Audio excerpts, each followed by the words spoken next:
તો હવે આગળ આ તરફ આપણે વાત કરીએ કચ્છની, તો રાજ્ય સરકાર દ્વારા રાજ્યના સરહદી જિલ્લામાં જે ગામો છે તે ધરાવતા કચ્છ, પાટણ, બનાસકાંઠા જિલ્લાના સરહદી ગામોમાં 39 આઈપીએસ અધિકારીઓને સરહદી ગામોની મુલાકાત લઈ રાત્રિ રોકાણ કરી અને રાત્રિ સભા તથા ગામ લોકો સાથે ચર્ચા કરી સમસ્યા અંગે વિગતો મેળવી હતી.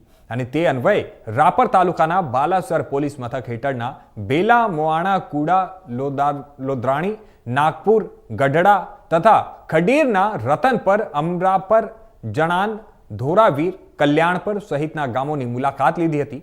જેમાં ખડીર અને રાપર તાલુકાના સરહદી ગામોની મુલાકાત લેતા આઈપીએસ અધિકારીઓ, જેમાં રાજુ ભાર્ગવ, એડીજી હથિયારી બેલા, ત્યારે Movana Piyush Patel, ADG ACB, Dholavira Janan, Brijesh Jha, police commissioner Rajkot, Chaitanya Mandlik, DIG Amarapar, Khadir doctor J A Pandya, DIG Ratanpar, Khadir વગેરે જોડાયા હતા. જેમાં નર્મદા પાણી, બેંક, આરોગ્ય, શિક્ષણ, રોજગારી, વાહન વ્યવહારની સમસ્યા રજૂ કરી હતી. અને જે અંતર્ગત તમામ અધિકારીઓએ નોંધ કરી અને સરકાર સમક્ષ રિપોર્ટ રજૂ કરવામાં આવશે.